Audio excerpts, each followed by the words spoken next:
wabarakatuh. Salam Sari, salam konservasi. Kembali lagi bersama kami dari Departemen Informasi dan Komunikasi, Program Studi Pendidikan Biologi, Fakultas Keguruan dan Ilmu Pendidikan Universitas Galuh, di podcast episode ke-6. Nah, sebelum itu kita akan perkenalkan diri dulu kali ya, biar pada kenal. Tapi kayaknya untuk penonton yang udah sering nonton podcast kita dari episode awal udah pada tahu nih. Ya nggak? Makanya nonton terus ya guys ya. Oke, dimulai dari saya dulu kali ya, apa dari Kadep dulu? Dari sebelah sini. Dari sebelah sini dulu kali ya. Sini dulu kali ya. Oke, saya Delaila Azakro. Terus ada Kadep kita nih. Ya, nama saya Numan Tajki Ramdan dan rekan saya Septi Marisa. Di episode ke-6 kali ini berbeda dari episode-episode sebelumnya. Di episode kali ini kita mengambil tema dari departemen kami sendiri, yaitu Informasi dan Komunikasi. Di sini kami akan memperdalam tentang informasi dan komunikasi. Sebelum ke materi, kayaknya ada yang mau disampaikan ini sama Bapak Kadep kita. Coba Bapak Kadep. Oke. Kalau Kadepnya agak gemeter soalnya. Mama. Tremor guys. Sebelum berbincang-bincang gitu ya, saya akan menjelaskan terlebih dahulu kenapa sih setiap episodenya memperkenalkan departemen, memperkenalkan himpunan, terus tidak membahas isu-isu yang sedang hangat-hangatnya. Jadi faktor pertama kami masih tahap coba-coba karena ini podcast perdana alias proker yang dibuat tahun ini dan kepengurusan ini. Kepengurusan sebelum-sebelumnya memang tidak ada proker podcast, namun di kepengurusan sekarang kami mengadakan proker podcast yang bertujuan memanfaatkan aplikasi YouTube yang sudah lama tidak mengupload video, yang sebelumnya hanya mengupload di acara-acara besar. Mungkin segelintir orang yang dulunya mengikuti himpunan atau ormawa yang ada di fakultas ini tidak asing dengan apa yang kita perbuat di dalam proker dan di dalam himpunan. Maka emang kami menciptakannya dan mengadakannya untuk semua masyarakat yang menggunakan aplikasi YouTube untuk memberi informasi juga bahwa di himpunan kami itu ada ini gitulah. Jadi siapa tahu gitu dengan diadakannya ini maba yang mau masuk ke biologi tertarik dengan himpunan atau masuk ke prodi pendidikan biologi itu sendiri. Dan asal mulanya kami juga menerima saran coba membahas konten atau bertema seperti halnya yang sekarang kami lakukan dengan bertema informasi dan komunikasi. Bagaimana kita mengawalinya gitu. Sampai sekarang kami terpikir bagaimana kami mengambil tema informasi dan komunikasi. Mungkin itu yang bisa saya sampaikan. Kita kembalikan lagi kepada rekan-rekan kita. Oke. Karena berhubungan tadi kita temanya apa? Informasi dan komunikasi. Kayaknya karena kita baru mengambil tema, memperdalam tema tersebut, kayaknya lebih bagus gimana sih caranya kita belajar komunikasi yang efektif. Nah, oke. Kita mulai dari komunikasi efektif. Itu kan udah lama nih di Infocom ya, cukup hampir kurang lebih setahun lah. Iya. Jadi kayak kurang lebih juga kita sedikit banyak belajar mengenai komunikasi gitu. Yang kita mau sedikit share aja sih, walaupun kita sama-sama belajar ya, tapi kayak ini sedikit yang kita pelajari gitu dari departemen kita sendiri. Nah, di sini kita tuh ada 5 prinsip nih, 5 prinsip dasar komunikasi efektif. Pertama ini ada apa? Ada respect. Yang kedua, selain ada respect, kita juga ada namanya itu empati. Terus audible, terus clarity. Sama yang terakhir itu selain clarity kita juga harus humble. Nah, di antara 5 itu adalah salah satu dasar untuk menguasai komunikasi yang efektif. Oke, yang pertama mungkin akan disampaikan sama Teh Septi nih tentang respect. Respect itu apa sih Teh? Prinsip kenapa harus respect dalam komunikasi efektif tuh? Respect sendiri kan artinya menghargai ya. Jadi kalau dalam komunikasi kita juga harus menghargai lawan bicara kita. Betul. Sedangkan kalau misalkan lawan bicara kita tidak tertarik apa yang kita obrolin gitu kan. Jadi sikap menghargai seseorang gitu. Sikap menghargai kita ketika berkomunikasi dengan seseorang gitu. Contohnya tuh kayak apa sih misalnya? Kayak misalkan kita tuh Menghargai pendapat. Boleh menghargai Bisa, pendapat. bisa. Jadi seseorang ketika berpendapat kita harus menerima pendapatnya. Betul. Nah, Atau salah enggak? satu Iya, betul. Atau enggak ketika kita lagi ngobrol nih, terus teman kita lagi mau ngomong sesuatu tapi kita lagi main HP, kita nggak mau ngeliat dia gitu. Kayak itu kan salah satu hal yang nggak Not menghargai respect. gitu loh. Jadi seharusnya kita kalau ada yang ngobrol ya kita taruh dulu HP-nya, atau enggak misalkan kita lagi di jalan ada ketemu orang nanya alamat, terus itu lagi main HP gitu ya, jawabnya sambil main HP, kan nggak respect. Jadi kan lebih baiknya kita simpen dulu HP-nya, kita tatap matanya kalau bisa, soalnya itu kan salah satu bentuk kita menghargai seseorang yang ngobrol, yang ngomong sama kita gitu. Oke, setuju nggak? setuju. Oke, terus yang kedua nih ada apa sih tadi? Empati. Nah, empati kayaknya Anuman mau ngejelasin nih. Empati. teh. Apa sih? Kenapa kita tuh harus empati dalam berkomunikasi? Empati teh kayak semacam peduli. Hampir kan? Jadi masih berkesinambungan dengan respect berarti. Ya. Respect menghargai. Nah, sebelum menghargai kita harus peduli dulu berarti. Kita harus menanamkan dulu komunikasi empati. Empati kan termasuk ke peduli itu. Jadi kita harus peduli dulu. Pasti ada yang namanya apa? Menghargai. Udah. Jadi empati itu kayak sikap kita dalam menyampaikan pesan yang disesuaikan dengan kondisi dan situasi yang dihadapi oleh lawan bicara kita gitu. Kayak misalkan orang ini lagi sedih nih, tapi kita nggak ngerti situasi kondisi gitu loh. Kita harus tahu kalau orang ini lagi sedih, lagi senang. Kayak kita juga harus misalkan kamu cerita sedih, yaudah kita kayak bantu gitu nggak sih? Merangkul. Jadi kayak kitanya jadi membantu solusi gitu. Mengasih solusi. Benar. Jadi kalau misalkan orang lagi sedih, kita juga harus empati gitu sama apa yang dia rasain. Nggak boleh dia lagi sedih kita senang-senang ketawa-tawa kan, ya apa? Mereka dia lagi sedih, kita dia lagi sedih, masa kita party kan? Ya nggak mungkin gitu. Jadi kayak kalau bisa kita empati gitu. Kita harus punya rasa itu gitu. Nah terus yang ketiga itu ada audible atau pendengar yang baik gitu ya, pendengar setia ya ya guys. betul. Jadi bagaimana sebuah pesan yang pesan yang dapat terdengar dengan baik, dan bagaimana kita tuh bisa menyampaikan pesan itu dengan baik gitu, tersampaikan pesannya tuh tersampaikan gitu. Jadi kita tuh ngobrol tuh harus menggunakan bahasa-bahasa yang sederhana, yang gampang dimengerti. Jadi dapat dipahami gitu. dapat dipahami. Gitu.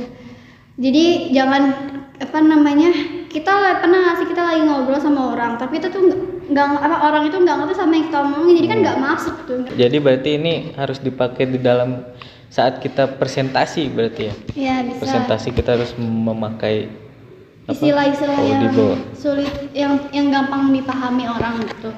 Misalkan kayak kita kan Kita tuh ini nggak sih sedang berbicara. tapi dari mahasiswa itu kan biasanya nggak cuma dari satu wilayah. Iya. Ada yang memakai bahasa Indonesia, memakai bahasa Sunda, Jawa. Jadi kan banyak tuh bahasa-bahasa yang kadang kita sendiri ngomong apa sih nggak ngerti bahasanya gitu. Iya. Jadi kan menggunakan bahasa-bahasa yang agak kita tuh nggak paham. Jadi kan nggak nyampe pesan yang kita sampaikan tuh nggak sampai ke orangnya. Kita juga berbeda daerah ya guys ya. Kita beda daerah banget. Kita Sunda, ini Jawa, dan ini Indonesia. Bekasi. Boleh Indonesia tapi kan Bener. dominan. Kita tuh beda banget nih, orang Sunda, orang Jawa, orang Betawi. Jadi beda banget kan. Beda. Bahasa yang kita gunakan sehari-hari juga beda. Cara penyampaian kita ngomong sama orang Sunda, ke orang Jawa, ke orang Betawi kan beda. Karena orang Sunda kan ngomongnya lebih kayak yang halus, santai, lembut gitu ya. Kalau yang Jawa gimana tuh Teh? Jawa juga kadang ada yang kasar, lembut, tergantung pemakaian daerahnya sih. Tapi ciri khas dari Jawa itu logatnya yang medok. Nah, medok. Medok. Biasanya yang medok mah dari Kebumen. Kamu dari mana? Aku dari Banjar. Banjar. Ya intinya itu Tapi Jawa. keturunan Jawa kan. Oke. Kan kayak aku sendiri dari Betawi nih. Bekasi. Yang kayak mungkin dari yang nonton tuh pasti bakal tahu kalau orang Bekasi pasti ngerti gak sih? Kayak aku ngomong tuh ngomong biasa aja dikira ngegas, padahal kayak itu ngomong biasa tapi orang tuh ngiranya kenapa sih nih anak ngegas mulu sama gue gitu kan? Padahal kan ya ini bahasa Ciri kita, khas. nah ciri khas kita. Tapi balik lagi ke komunikasi efektif gitu. Karena kita beda-beda, jadi kita harus bisa menyesuaikan gitu. Harus bisa menyesuaikan sesuatu yang mau kita omongin ke orang itu jangan dianggap sama rata semua ngerti sama apa yang kita mau gitu. Jadi pesannya tuh nggak nyampe. Jadi kalau bisa kita gunain bahasa-bahasa yang sederhana aja gitu. Yang umum. Bahasa Indonesia gitu. Atau internasional Inggris. Bisa. Atau nggak bahasa Jepang gitu. Korea. Arigatou gozaimasu. Arab. Boleh. Boleh. Lebih ke annyeonghaseyo tapi Jepang ya annyeonghaseyo. Nah, terus selain itu ada apa lagi sih? Ada clarity. Itu apa sih? Clarity itu apa sih? Jadi kayak bagaimana sebuah pesan tuh dapat diterima dengan jelas tanpa menimbulkan misinterpretasi kepada penerima pesannya. Kita harus mengorganisasikan setiap sesuatu yang akan kita bicarakan. Misalkan contohnya kita kan mahasiswa nih, kita mau presentasi. Kita tahu kita harus ngomong apa di awal pembukaan, kita ngomong apa, di pertengahan kita ngomong apa, terus di closing kita pun mau ngomong apa, kita tahu gitu. Kita harus mengorganisasikan setiap apa yang kita bicarakan gitu. Tersusun dengan baik gitu agar si pendengarnya ini, si penerima pesan ini pun tidak salah paham dengan apa yang kita sampaikan gitu, tidak miss. Jadi harus terorganisasi bahasa kita, jadi tersampaikan dengan baik gitu, kepada penerima pesan juga enak gitu. Ya nggak? Mengerti juga. Oke, terus yang terakhir ada apa sih? Humble. Merendah. Rendah hati, humble. Kenapa sih harus humble untuk komunikasi efektif tuh? Coba Bapak Kadep. Coba. Menurut saya sendiri ya, emang perlu humble. Salah satu contohnya kita mahasiswa dengan dosen, kita harus humble, tidak menggunakan bahasa sehari-hari. Benar kan? Benar. Gimana kalau misalnya ke dosen kita bahasanya sehari-hari autodideo itu langsung. Autodideo. Jadi mungkin humble itu kita tuh harus punya sikap yang rendah hati. Jadi kita tuh bisa memposisikan diri kita tidak menjadi orang yang dominan gitu ketika berbicara. Dan kalau misalkan ada orang yang mau berkonsul atau bercerita, kita tuh harusnya welcome. Memberikan pendapat. Jadi pendengar yang baik, ya kan? Apa tadi yang pendengar pembaik? Pendengar yang baik itu yang audible. Kita jadi pendengar yang baik. Ya. Karena ada juga kan kita lagi ngomong nih, terus ada di suatu grup kita ngomong, terus ada satu orang yang dominan. Saya lebih kayak yang orang ini tuh dominan tuh gimana ya? Lebih pokoknya pendapat dia tuh yang paling benar gitu. Dia tuh tidak mendominasi itu, pokoknya yang diomongin tuh seakan-akan emang paling benar, padahal nggak begitu kan. Kita harus bisa bahkan dengan pendapat orang lain, kita harus bisa terima sama pendapat orang yang mungkin beda sama pendapat kita, walaupun beda argumen, tapi kita harus sabar, rendah hati, yang harus terbuka, harus welcome gitu, harus gimana? Intinya humble. Iya, kita harus bisa memposisikan diri kita dengan sebaik-baiknya lah. Harus jadi pendengar yang baik. Orang cerita kita harus bisa dengerin. Dengerin di sini kan nggak cuma ngedengerin kuping doang, tapi kayak kalau misal kita juga harus tahu nih nih orang tuh mau gue kasih pendapat atau mau Cuman didengerin dengerin aja, doang. kan beda. Ada kita cerita ke orang, teman kita cerita ke kita gitu, tapi teman kita tuh ternyata cuma pengen didengerin aja sih sebenarnya, nggak perlu pendapat kita gitu. Ya kita harus bisa Memposisikan diri kita diri. gitu. Atau ada yang kalau dia minta saran ya baru kita bisa kasih saran gitu. Jadi dari kelima komunikasi efektif tersebut ya memiliki hubungan berarti Harus saling berkaitan, saling berkaitan. Mm-mm. Dari respect, empati, terus audible, clarity, sama humble. sama humble. Kelima itu tuh harus kita miliki agar komunikasi kita tuh dapat berjalan dengan efektif dan baik gitu. Ya. Jadi nah, jadi buat kalian mungkin yang lagi pengen tahu lebih dalam lagi tentang komunikasi kan bisa cari-cari di sumber-sumber lain di internet, di Banyak YouTube sekali banyak ya. sekali Banyak. referensi-referensinya bisa kalian gunakan itu, nggak cuma dari kita juga masih sama-sama belajar, tapi mungkin kita ada sedikit karena kita cukup orang lebih lama lah gitu di Infokom, di informasi dan komunikasi.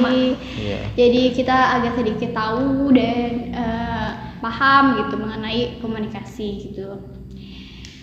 Mungkin Itu kan kita Departemen Informasi dan Komunikasi ya.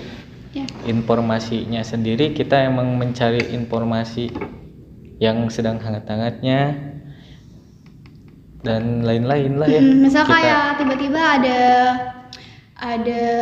berita Berita yang ini nih yang sekarang lagi booming katanya, guru, tahu nggak?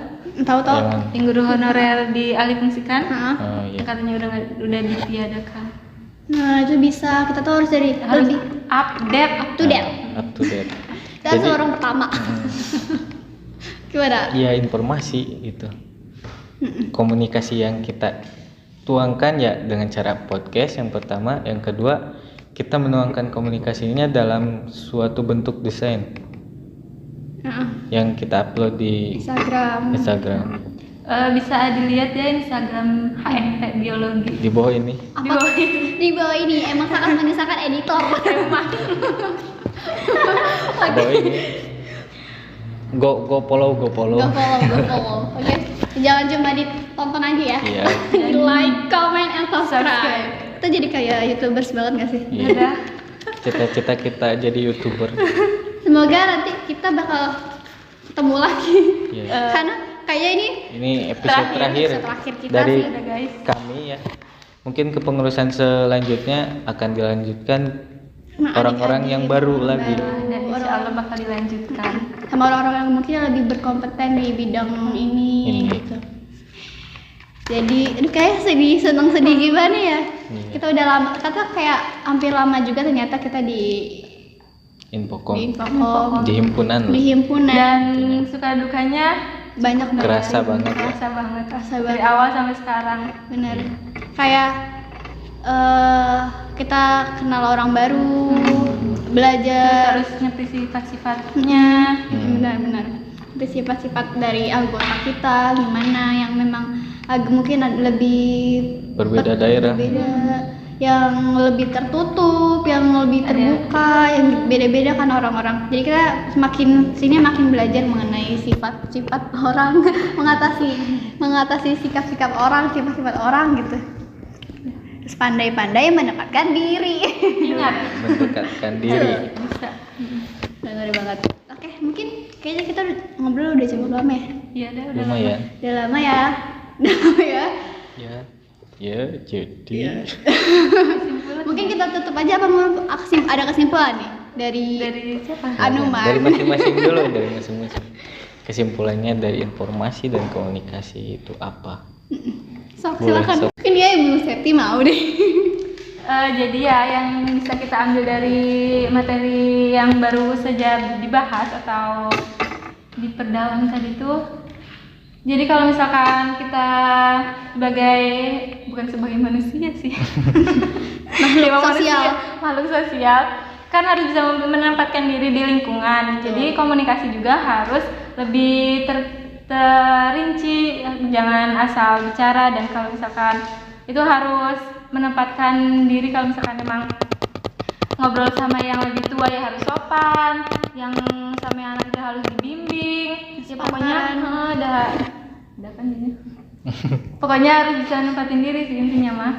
Iya, Bu. Ngobrol sama siapapun juga. Iya. Oke. Terima kasih buat Teh Septi yang Coba. udah memberikan kesimpulan. Mungkin Coba ada tambahan? Ada. Coba kadep kita Siapa dong. cina guys gak Aan kenal. Muman. Ada Jadi kadep tersayang kita. mungkin sambil terhiran ya. Sensor. Gak kedengeran ya, Bu. Dengeran kok di sini ada.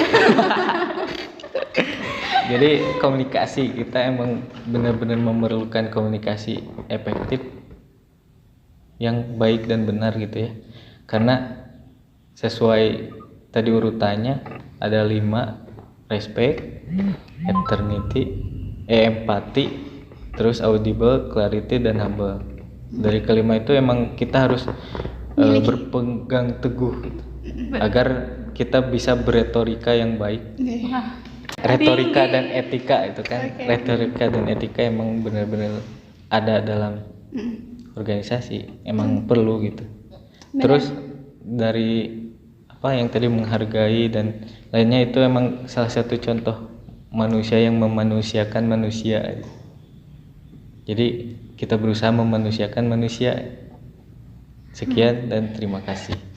Oke, cukup sekian dari kami. Assalamualaikum warahmatullahi wabarakatuh. Sampai berjumpa kembali. Saya